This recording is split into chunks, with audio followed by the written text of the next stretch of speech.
But anyways, now I'd like to turn it over to Mr. Roby Brock. He is from Talk Business and Politics, and you can catch his show on Channel 7? Channel 7 on weekends. And he's usually consulted during the week if anything exciting. All right. Well, thank you. I got a little product placement right here. Kids are doing that these days. So it's kind of a bigly crowd here, as our president-elect would say. So it's a good turnout for this afternoon. Yes. I went to the Trump rally in Barton Coliseum. Anybody in this room go to that? Raise your hand. You can raise your hand. If you want to admit it. It's good. So it was cracking me up because Barton Coliseum's got an attendance capacity, and so like they came out before the Trump was late because his plane was having a malfunction that day, and they had to get it maintenance or whatever. And they came out, right before he came out, they said, well, we've set a new attendance record at Barton Coliseum. We broke the 1973 ZZ Top concert. Attendance of 11,164. There's 11,472 people here today. I'm looking around like a third of the whole auditorium's empty. I've been to some concerts at Barton Coliseum in my youth, and it was a lot more packed and hazy than this. Anyhow, then Trump comes out, and in typical Trump form, he's like, "Can you believe it? We set a new record, 12,000 people." I'm like, "No, it's not 12,000. It's not even 11,000. It's 7,000 maybe." So what we're going to do today, I hope this is what's in this PowerPoint, because I put this together a day or two ago, and I've slept since then with a sick 9-year-old whose toes have put some new indentations in my back. So we're going to talk a little bit about what has happened in the last presidential election cycle and kind of just a little analysis on that. And then we're going to look ahead at what may happen in 2017, not only from the federal level, but also at the state level, too. So we've got a little bit of federal politics. We're going to talk a whole lot more politics, and we're going to talk about business today. And that's okay with this crowd. So let's see if I can do this right. You have to turn it on first, maybe? Yeah, little deal on the right side. The right side. That move it forward. Nikki, you want me to do it? That's very complicated. She knows I can't do it. It doesn't look like and I push that button? Yes. Well, that's the one that goes that way? That's the All one right, that so way. thank you. I'm very challenged. I have a 13-year-old, a 21-year-old, and a 9-year-old, so I'm pretty good on technology at my house for like another generation here. I hand them stuff and go, "This is not working properly. Please fix this." And they're like, "So easy." So raise your hand if you thought before the November election you would be saying President-elect Donald Trump. I'm not asking how you voted. I'm just saying who thought you would be saying President-elect Donald Trump. Raise your hand if you. You like to take my picture when I'm raising my hand. No one? Raise your hand for that reason. Yeah.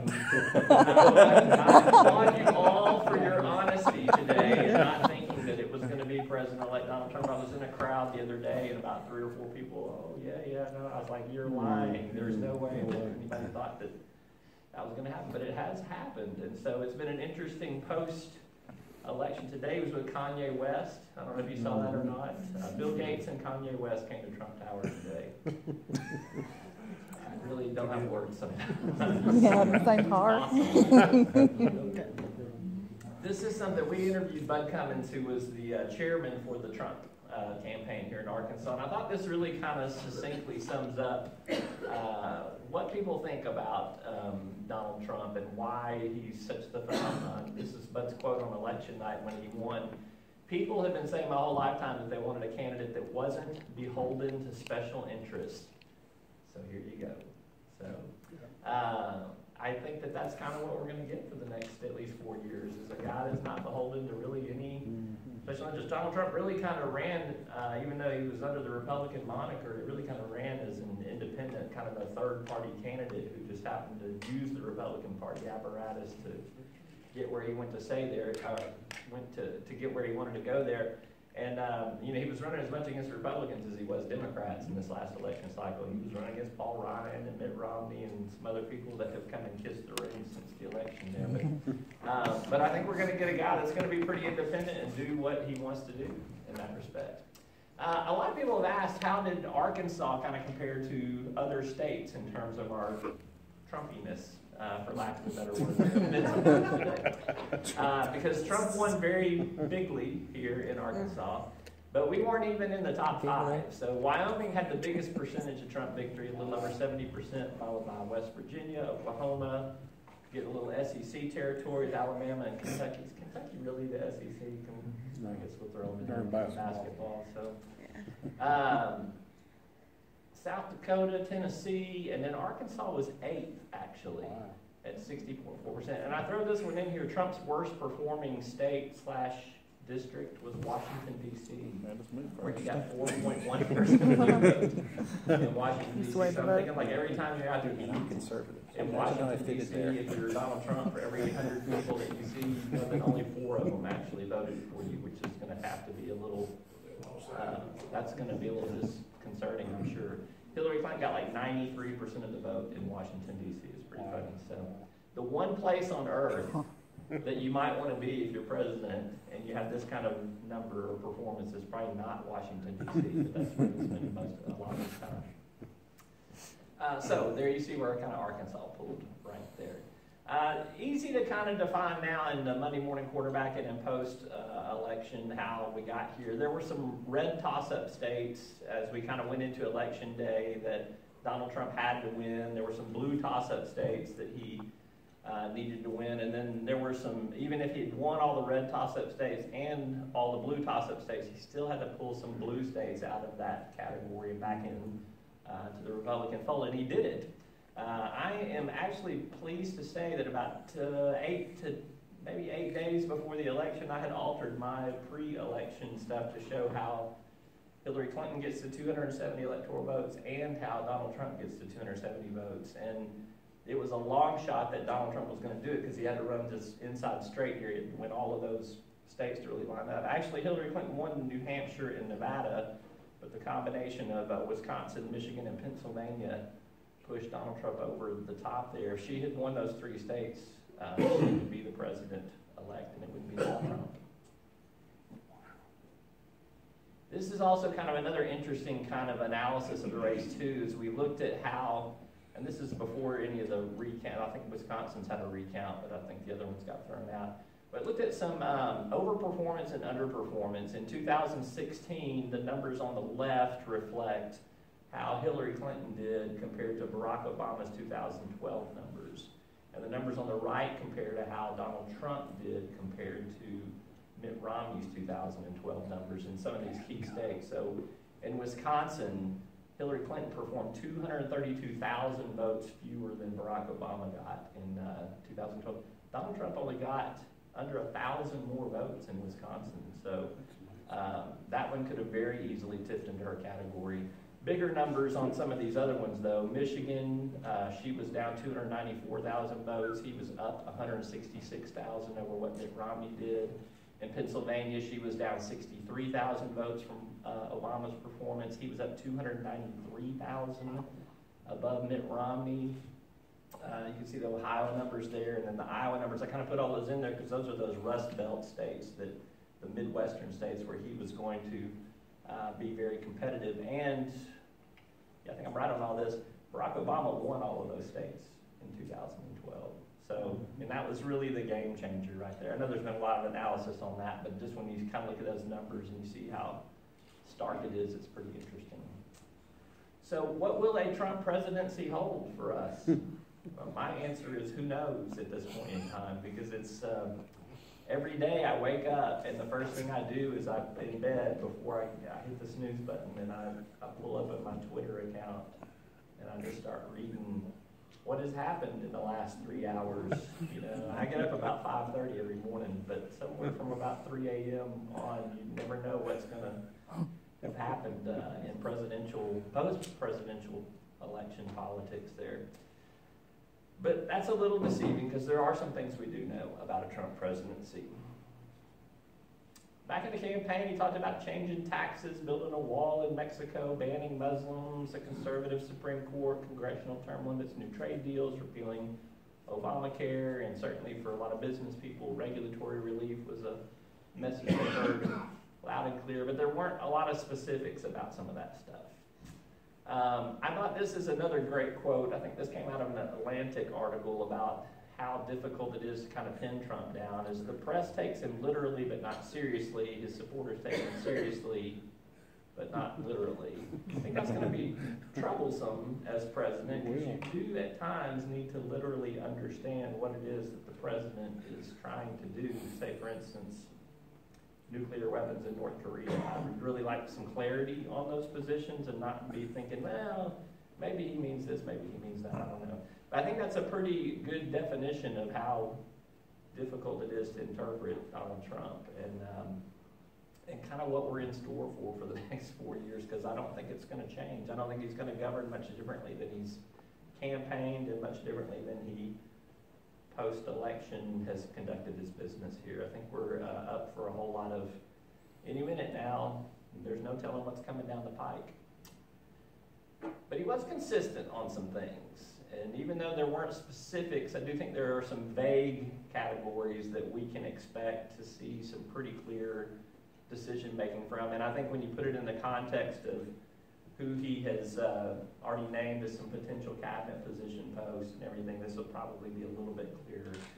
He was pretty emphatic throughout the campaign that we were going to renegotiate some trade deals with other countries. There's no doubt in my mind that a lot of those deals, whether it's TPP or NAFTA or any of those international trade agreements and some of those relationships like with China and some other countries, there's going to be a new dialogue on those.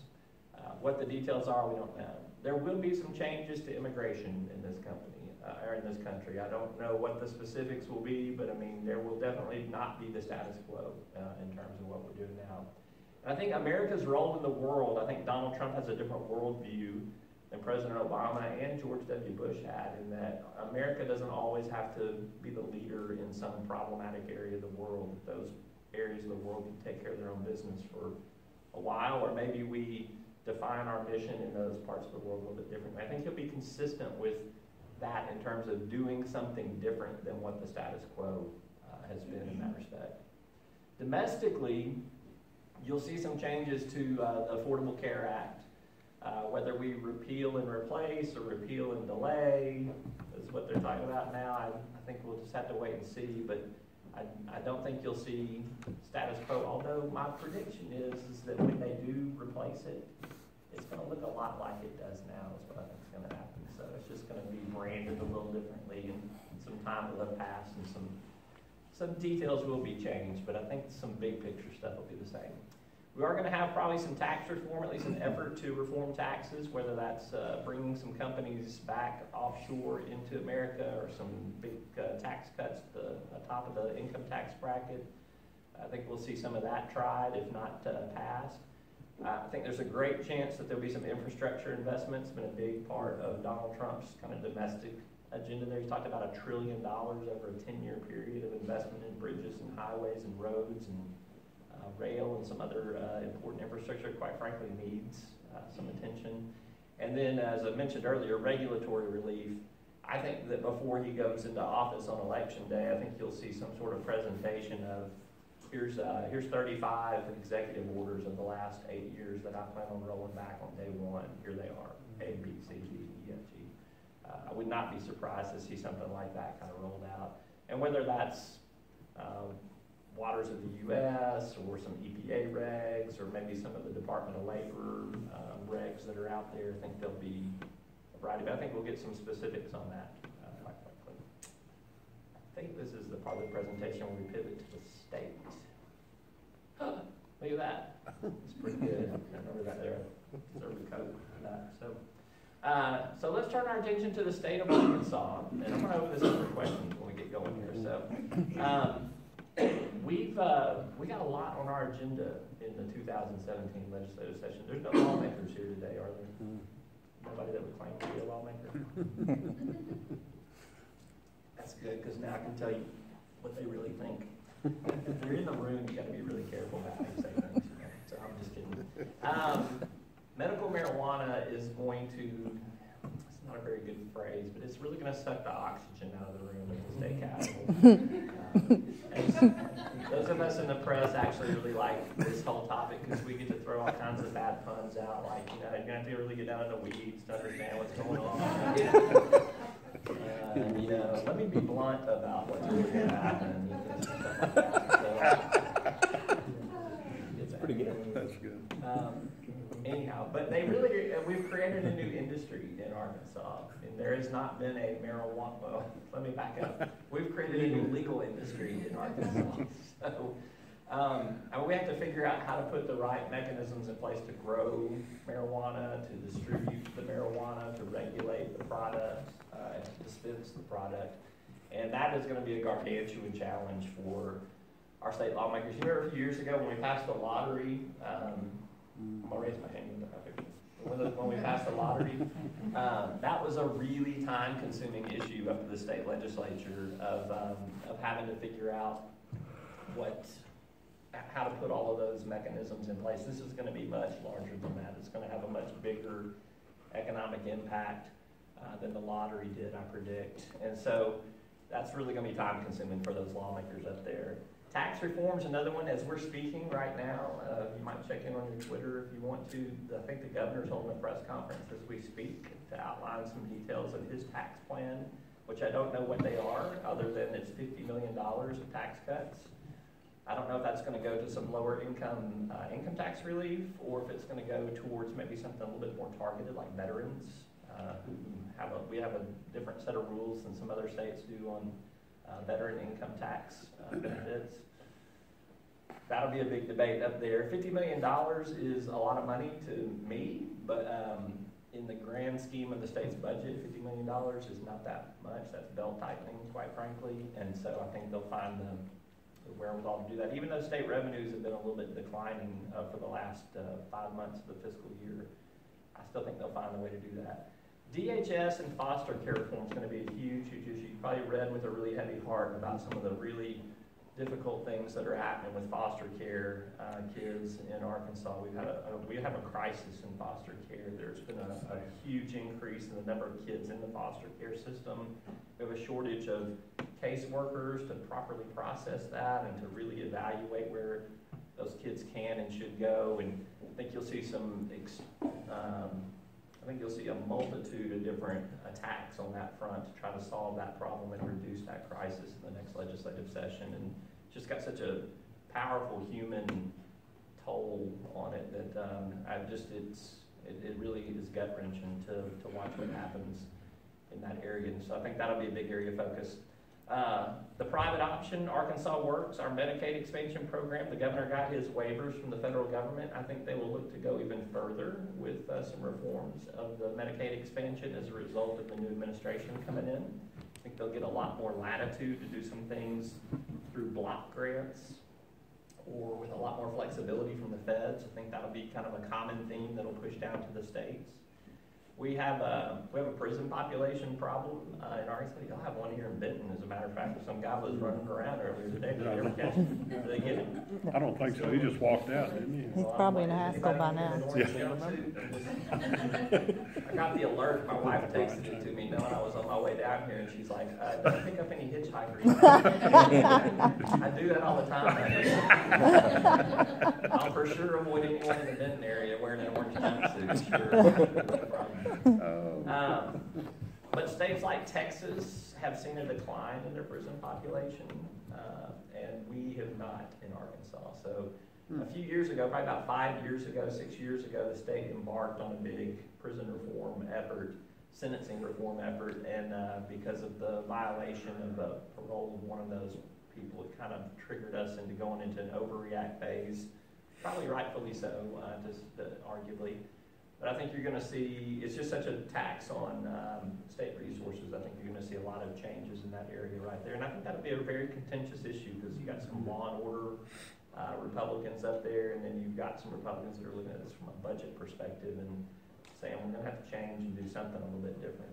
And then we'll have a big debate over the higher education formula in the state of Arkansas. Right now, the higher education formula awards money in the state of Arkansas, and I'm generalizing here, but it goes to colleges and universities based on enrollment. How many kids did you enroll? Well, that's how much money you're going to get as a result of that. This education formula change is going to shift that to how many kids did you graduate, how many completed their coursework.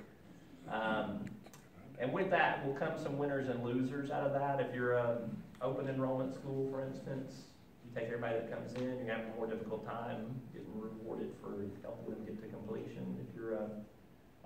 If you practice some sort of screening in your enrollment process, you can be a little bit more selective about who you let in. You probably have a higher chance for success. You may get rewarded with more money. Those are some things they've got to work through on that. And I'm leaving off some other session topics there.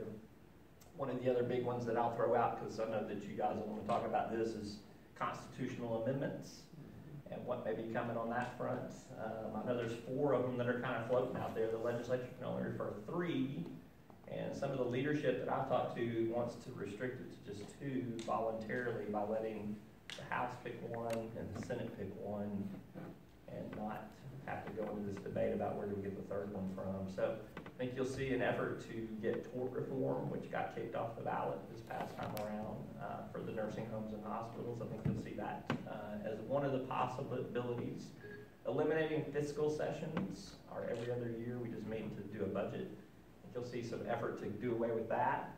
The Bar Association, could I get anybody that's a lawyer to raise your hand in the room? Oh, we got one over here, all right. There's a push to change the way we, instead of electing Supreme Court justices, we would appoint them. It's a merit selection process. That's an interesting debate there that I think we'll see pop up in the session. And then lastly, Senator Jonathan Dismayne, the Senate President, he wants to clear up this whole process of how things get on the ballot, because he didn't like the chaos, and I don't think many of us did, of everything getting kicked off at the last minute. There needs to be a little bit more streamlined deadline process for that. So those are some of the things that will be talked about. I blabbed a lot. Let's do some questions. What about the road financing? How do you see that? Yeah, I think there's an article in the paper today about that. As a matter of fact, they had done a temporary fix where they'd come up with about $50 million through a little bit of a shell game stuff, not in a bad way, but just, hey, we found money in the couch cushions to get to about $50 million so that we can get a federal match. I think it's 5 to 1 is what it is. And now with the declining state revenues, they're not so sure that they're going to have that money over the next few years. I don't think there's any appetite to raise taxes for a roads program. There may be some appetite to refer it out to voters to take another shot at it. I think we're already in the middle of a half-cent tax right now, so I'd be really surprised if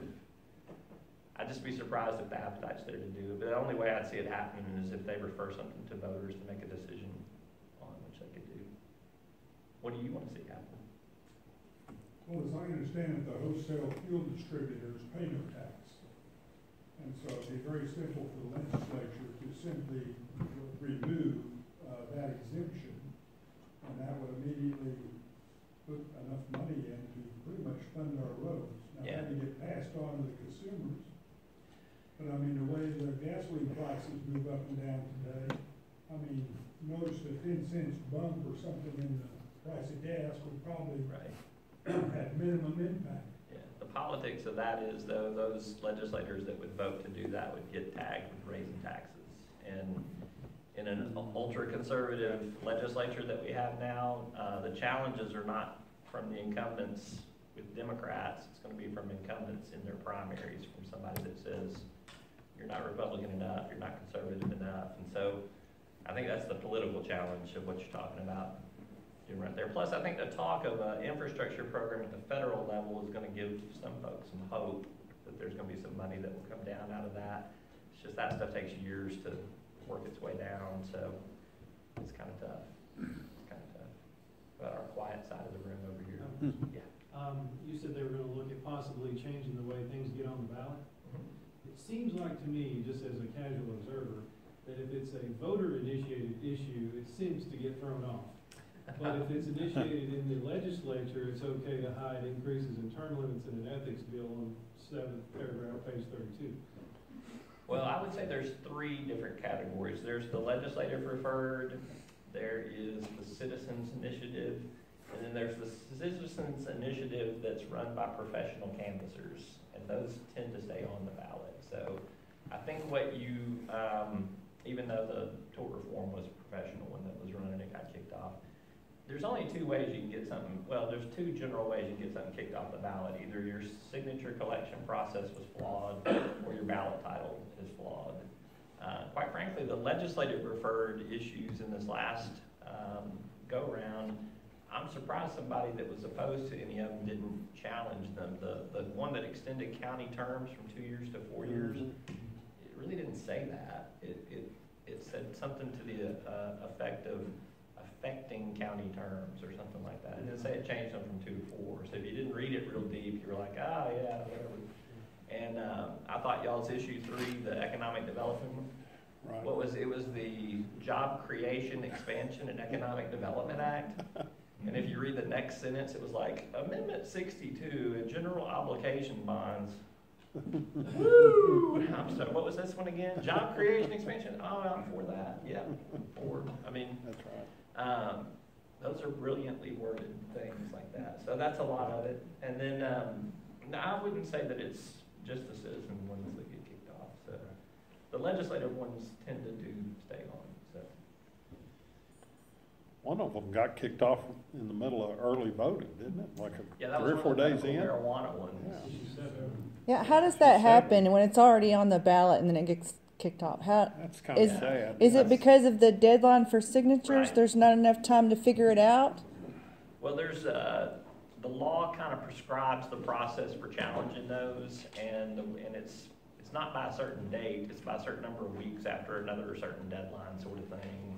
And so the way that it kind of times out is that there is this window of opportunity for something to be challenged when when the ballots have already been produced like that. But that's what Senator Dismay wants to change. Is let's rework that whole process so that we don't have that happen in the future. I just don't know if there'll be consensus for doing something like that. Quite frankly, the Supreme Court could voluntarily make some of that happen. I mean, if you go to federal court right now and it's a free speech or freedom to assemble or some sort of issue where there's not an economic guarantee coming out or economic debate on this, it's something you can't get back. You can't get your free speech back, can't get your right to assemble back.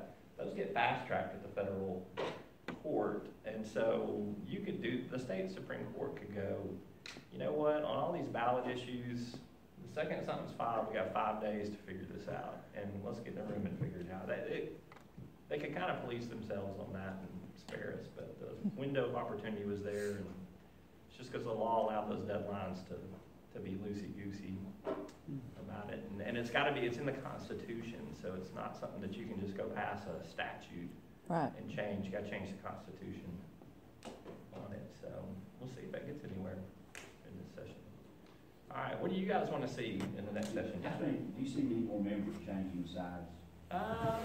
Yeah, there could be a few more. There's not many more to change, to be honest with you. So yeah, we've seen 3 Democrats that were all elected unopposed switch to the Republican Party since the election.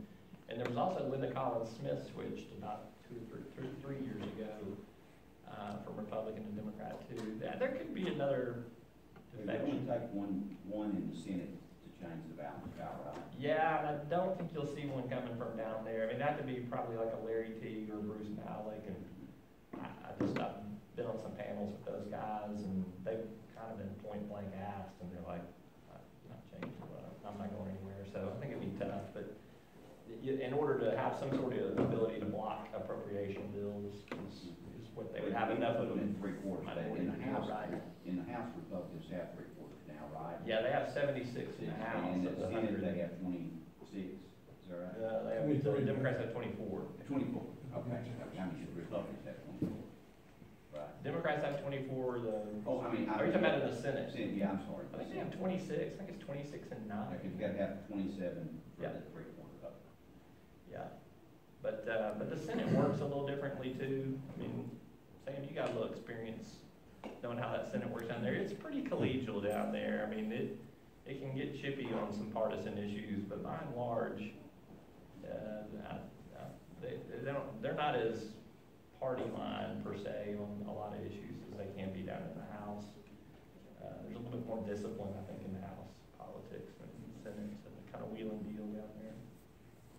Yeah. Am I understanding it correctly that you can get elected and then change your party after you're elected? Nothing to keep you from doing it. After a bunch of people who thought you were one thing, you switch over and be something else? You can do that, and that's okay. It's legal. I didn't say it was okay, I just said it's legal. It's legal. Maybe not ethical, but it's legal. It's legal. Okay. So, yeah, there's no law to prevent that from happening. I mean, party affiliation, when we do a lot of political polling, and one of the things we will wait for age or ethnicity. A lot of times we get a little bit higher sample of female voters to male voters, and so we try to make it a little bit more in line of what we see in a general election. So like if we get a 56% female turnout, 52, 53 is a little bit more normal, so we'll dial back the female, we'll weight it for, put a little bit more male vote emphasis in there. We don't ever do it on party affiliation because today you could be an independent and tomorrow you could declare yourself a Democrat because of something that happened in the news, and next week you may decide you're an independent again, or maybe you decide you're a Republican today. You can kind of change your party affiliation. I'm not saying you can't change your gender, because you can, but it's a lot more difficult on a poll. So, same. I know David Hill. He's one of them. I knew that was coming. Have they changed their beliefs, or is it their constituents the reason they've changed? That's a good question. I think it's probably both. All three of those that have switched are in rural districts in Arkansas. Almira's East Arkansas farm country. Success is farm country up in northeast Arkansas, and Wardlaw's from southeast Arkansas. Hermitage, I think, is where he's from, so kind of down in the Warren area. Their constituents voted 70% for Donald Trump in this last election, which is what they've all told me. Is I've looked at how my constituents voted, and before that, we've seen similar numbers in those districts for Republican candidates at the presidential level. But I think those guys are all conservative Democrats too. I think that they have voted for some of the anti-abortion bills that have worked their way through the legislature. They've not voted for tax increases when the opportunities presented it. So I think they've been pretty conservative already. So I don't know if their beliefs necessarily changed. I think they were reading the temperature of their constituents, and they were unopposed too. That's the other kind of odd thing is, I didn't see there was any harm for them to keep their party affiliation.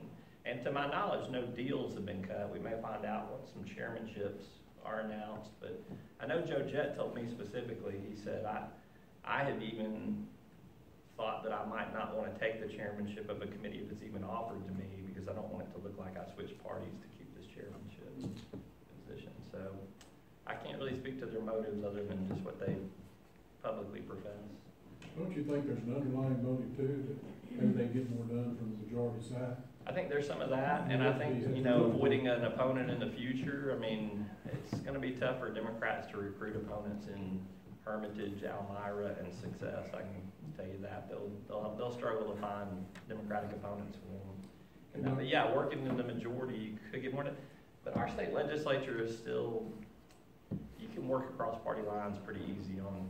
I was there at 75-25 the other way. So that's how much it's changed. I see an increased focus on career and technical education at the secondary level from both the governor and from Dr. Childress, who's CTE director. But I see them continually saying, we're having more students become interested, but the funding is not increasing.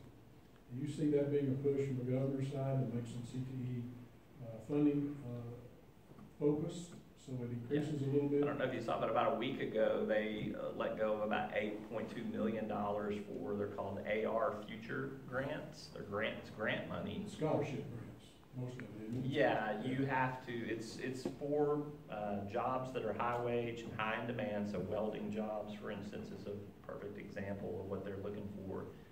They will pay mandatory fees and tuition at two-year schools that offer those training programs in those particular areas where there is that critical need for workforce.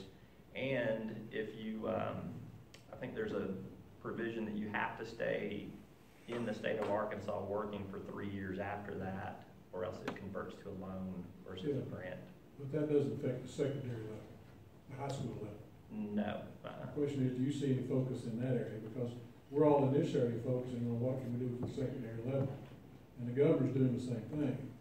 Yet I hear them say we have more students with the same amount of funding we've had over the last 3 or 4 years. Well, he's put a little bit more money into higher ed, but I don't know how it's going to get distributed. I'm not sure it's been decided how it's going to get distributed. He's promised if that formula changes, another $10 million in higher ed, which, again, I had Dr. Maria Markham on our show this afternoon, our daily show that airs online this afternoon, and I asked her about the AR Future grants. How far does $8.2 million take you? You know, how many people does that affect? And it's several hundred, but it's not thousands, but it still moves the needle, and in those strategic areas, it can make a difference. But I've long advocated that we need a workforce czar in the state of Arkansas. We need somebody that can kind of come in and cut through the red tape. And when Pocahontas has got a piece of equipment that's sitting idle, because, you know, 10 years ago they did some training on a particular type of mold injection procedure, you know, I mean, or factory that doesn't exist anymore. They got that piece of equipment there. And Fort Smith has got 3 foam injection manufacturing companies that are having a shortage of workers. But move that piece of equipment from that school to this community over here, but they can't do that under the rules right now. And so instead you got to create a new program, and they're going to keep their old program. I mean, we need to have some ability to put some flexibility in that, I think. And there's some other states that are doing it. Tennessee and Alabama are too, in particular, that do cut through some of that bureaucracy and that red tape and make some of those strategic decisions without having to go through months-long process of how can we make everybody happy and play the politics nice and all this stuff. It's about meeting some workforce needs. They seem to eliminate the silos in those states. Instead of this is a CPE silo, and this is a secondary ed silo, and everybody's in their own silo. There's no umbrella over the whole process. Some of that's because of our Constitution is set up that way for the higher education. Okay, we got a question in the back of the room? Or did somebody else have one before you? You had one first. I'm just curious, what kind of Monday morning quarterbacking has gone on in the polling industry? You know, because it seems like it was pretty one-sided before the election. Maybe not so much. Yeah, it really wasn't as far off as you would think it was. I mean, a lot of the polling was within the margin of error, with some pretty narrow margins. If you look at those states that I put up there, I know particularly Wisconsin, Michigan, Pennsylvania, there was less than a 1% margin of victory for Donald Trump there. And those margin of errors were +3, +4%. So it's within the margin of error. Look, I don't know what you can do differently, and here's one of the reasons why. And since we're in the polling business, we've done some reflection on this. We were fine here in Arkansas. We came pretty close on our numbers just because it wasn't going to be a real contest here. So, but what we saw in the primary, and I haven't seen the general election voter analysis yet, but I'm pretty sure it will be replicated. We saw in Arkansas, in the Republican Party primary this last spring, 20% of the people that showed up to vote had never voted in a primary before, in the Republican primary. And 30% had only voted in one of the last 4 Republican primaries. It's 50% of your voter turnout was what we call an infrequent voter, an unlikely voter. You can't poll unlikely voters because you don't know if they're going to show up. So if you're getting intel that, well, these 0 out of 4 or 5 and these 0 out of, or these 1 out of 4 or 5 are telling us they may vote differently than these 3 out of 4, 4 out of 4, 2 out of 4 voters, you're gonna ask immediately, well, are they even gonna show up and vote? I don't know. I mean, it's just unlikely that they will. So as a pollster, you can't gamble on that stuff. I mean, you gotta go with what you know is gonna be pretty true. And the numbers aren't that wildly different anyway. But that's, I think, what happened in a lot of that polling is a lot of people showed up that hadn't been in the system before. Now they're in the system. We'll find out if they stay engaged or not. So I can tell you too, we've also experimented with landline polling, cell phone polling, online polling. We've even done some social media polling. You gotta kind of put it all together, and you gotta look at the different segments as you're putting it together, make sure stuff's not wildly different when you're doing it. It just strengthens your overall sample, and it reduces the weighting that you have to do in terms of, hey, we got a much closer, accurate picture of, say, Arkansas's ethnic makeup as a result of putting in a couple more different pieces of data than what we normally do. So we don't have to weight the poll as much. If we had to move it 3 points to accommodate for a shortage of African-American voters, and now we only have to move it 1 point, well, it maybe makes a point or two difference in your polling numbers, but not significant. So I don't think there's a whole lot for the polling industry to do dramatically different, but maybe do more of it. So like in Wisconsin, there were only 5 public polls in the whole state of Wisconsin, the whole election cycle. So there just wasn't much data there to tell you what was going on. Yes, sir. It was announced yesterday that there was a bill going to be proposed come January that to regulate junk food on EBT cards, food stamps. How difficult do you think that's going to be, especially since the bill says it doesn't state what food. It simply says chips, candy, and Cokes, but they also say that the Not Cokes. that the health department is going to have to come up with that list. But how difficult do you see that?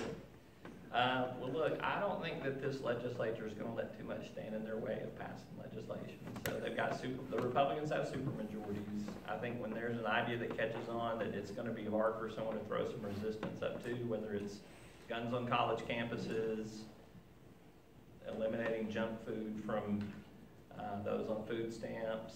I think there'll be a number of number of pro-life bills that'll get filed. I just don't think there'll be a ton of debate. There'll be a bathroom bill in Arkansas, just like we saw in North Carolina a few months ago. That'll be coming to Arkansas this time around, guaranteed. See, we got a 10 Commandments monument going on the Capitol grounds. We probably need Sermon on the Mount, statue or something. I mean, whatever it is that might be constitutionally suspect, that might not encompass everybody's worldview, those things are going to fly through the state legislature, and I just don't think there'll be much resistance to it at all. So there's not going to be a strong enough minority up there with any consequences to say, let's put the brakes on this. So it's a lawyer's dream come true. What kind of law do you practice? I don't. Anymore. Yes, sir. Has there been any push at the national or state level to start changing the way we vote to take advantage of more of the technology to encourage more voters versus clinging to the old traditional ways of showing up at the poll and voting and showing your ID? I mean, there's a lot of technology available to allow people to identify themselves electronically. I think we would get a much higher participation in voting if some of those technologies were embraced. Yeah, I don't disagree with you. That's a debate that's been going on for almost 25 years, to be honest with you. Oregon and Washington State have been 2 states that have kind of led the nation on a lot of that stuff, and sometimes Florida will have some interesting kind of state-level provisions in that. Yeah, some hanging chads down there. I don't know if there's much appetite here in Arkansas for doing that. Some states do same-day registration, I can debate you one way or the other whether or not that's good or bad. I mean, you could just have something happen in the last couple of days of a race, and all of a sudden a lot of people turn out to vote, and that's a pretty hot-headed decision that might get made versus the calculus of having somebody registered by a certain deadline. But in states like New York, where I think the Trump kids weren't registered to vote for their dad because the deadline was like 9 months previous. I mean, there needs to be some balance in some of that. But I don't think Arkansas will experiment too much with any of the cutting edge stuff. I think we'll be a follower and not a leader in that front. And I think you'll see another. Part about it.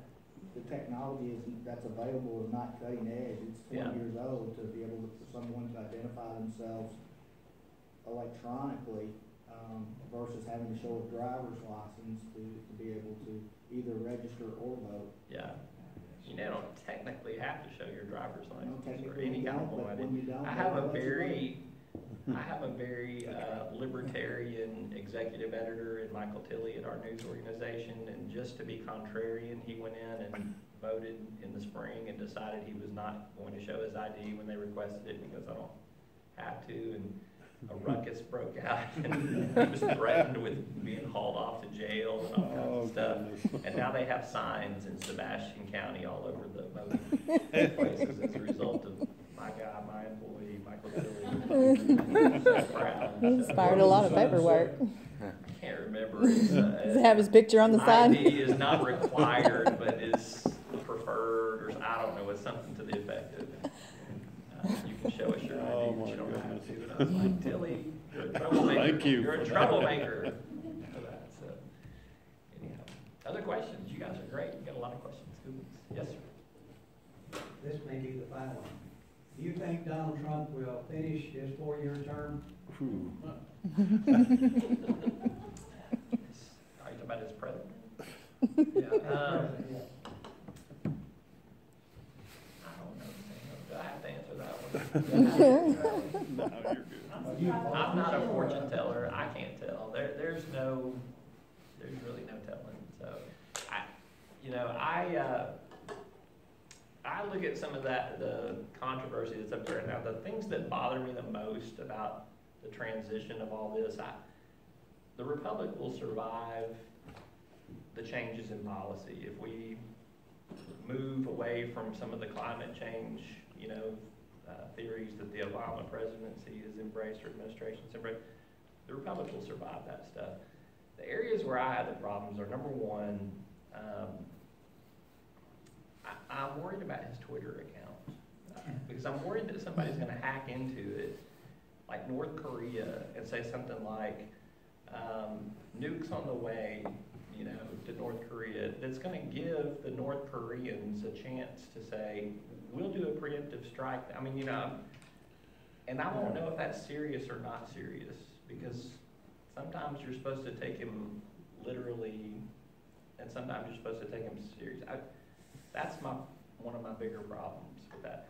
And the other problem I just have is just, and I alluded to it earlier, is just the exaggeration of some facts. I guess that's a nicer way than saying lions, so to say. But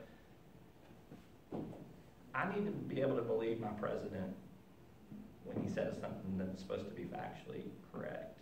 And the fact that Donald Trump will challenge some of the stuff that's easily not factually correct bothers me, because I'm fine if it's a difference in opinion, or you believe this and I believe that, and so therefore your version of fact is different than my version of fact.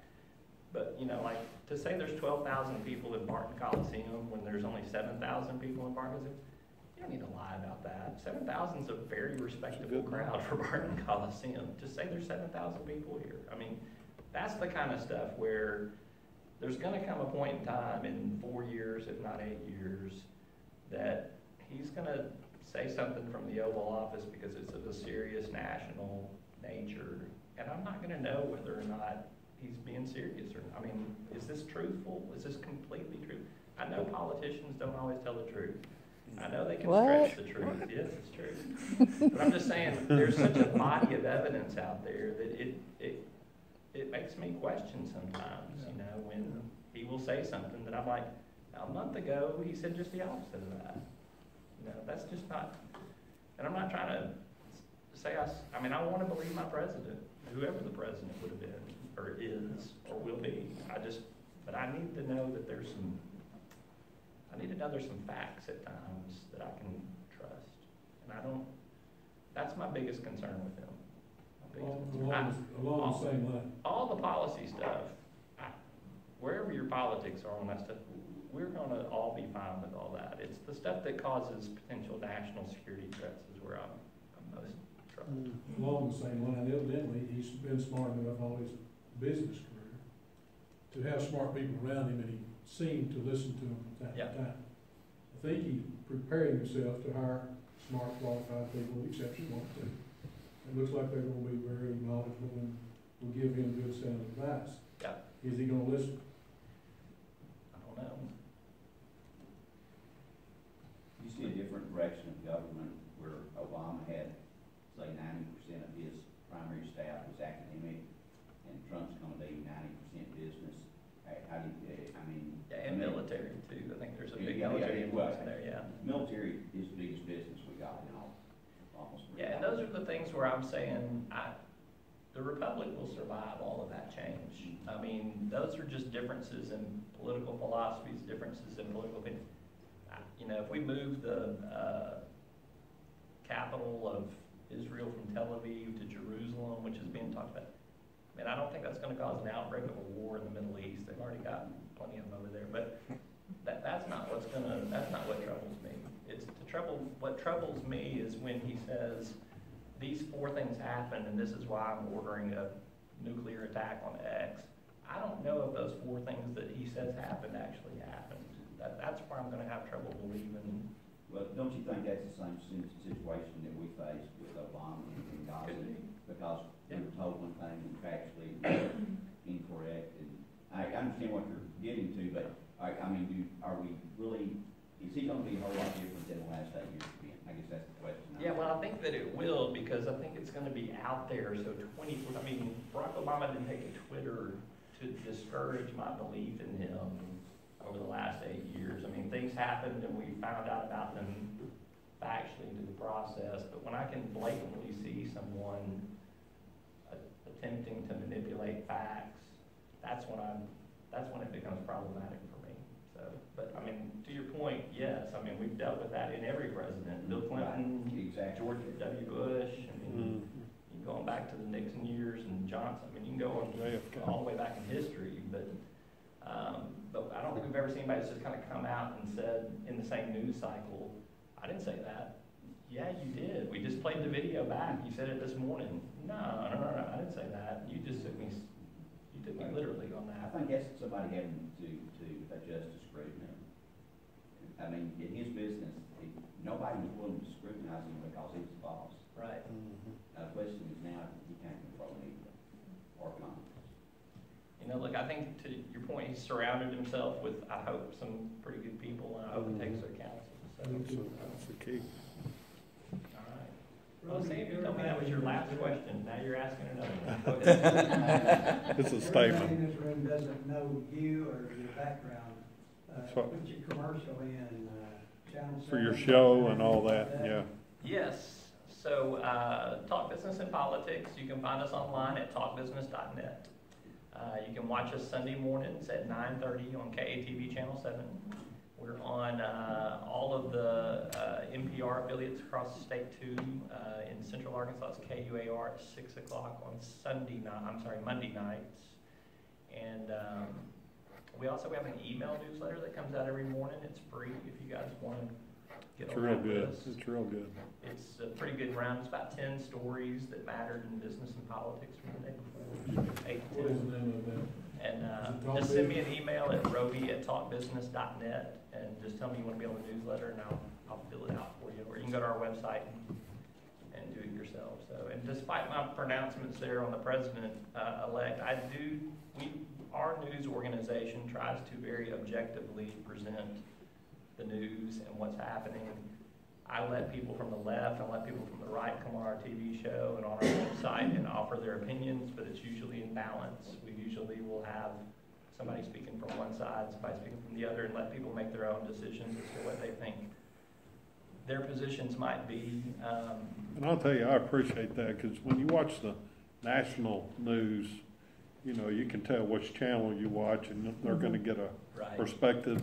But you guys are pretty straight down the road, and that's what I want to look at every day. Yeah, well, like this last week on the show, we had Senator Jonathan Dismang, he's Republican. I had Senator Tom Cotton, he's Republican. I lined up Jenny Blankenship from Arkansas Advocates for Children and Families, which has a pretty left-of-center position on a lot of policy issues, to talk about pre-kindergarten and some other stuff like that, just to make sure that we weren't leaning all one way, leaning all another way. So, but we put panels together with, I think, different viewpoints on it.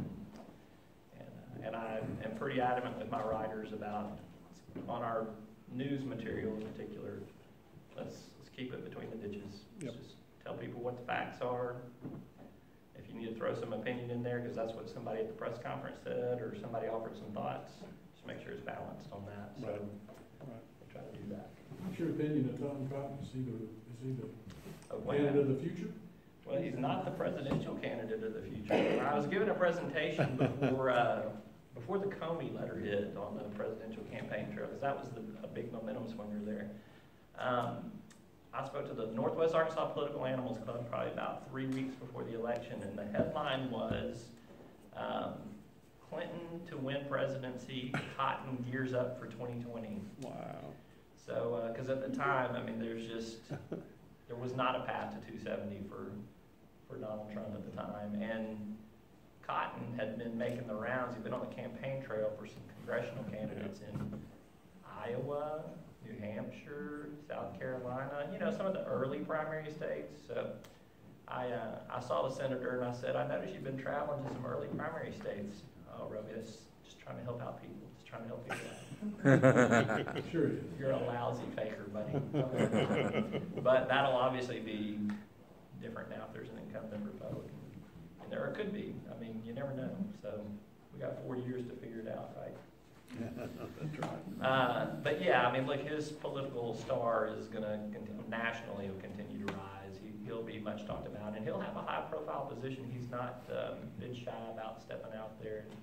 Compare Tom Cotton to John Bozeman in Washington, D.C. How many stories from the national news outlets do you see written about John Bozeman? I can name one significant one. It was when apparently he ripped Ted Cruz a new one in a behind-the-scenes, back in the quiet room or whatever. He was pissed off about some Cruz. And I was like, John Bozeman lost his temper. Oh, I want to see that. Please, somebody have recorded it. He's such a mild-mannered, nice guy. But Cotton actively seeks the national press. So he's be on the lookout. I think he'll be emboldened in this next Congress. Because he's on the Intelligence Committee. You know what they're dealing with right now? The Russians. Yeah. So yeah. I think Cotton will be pretty front and center on some of that. Yeah. Seems like I remember when Obama first took office that they wanted to take away his BlackBerry. And I don't remember what the deal was, but he just was like, no, I can't do without my phone. You're going to have to do something. Taking it away from him. Yeah. And see how different it is now. The challenge about the encryption is what they were. Was that before or after he took office? Well, it was talked about during the transition to office, and then I don't think he ever got it. I don't think he got it during. I don't remember him using it. So that's what I'm kind of wondering. You know, this whole Twitter thing. Yeah. He's fixing to be very busy. It's a big difference. Well, I'm busy. I tweet all the time. No, he'll be yelling at Alexa in the corner.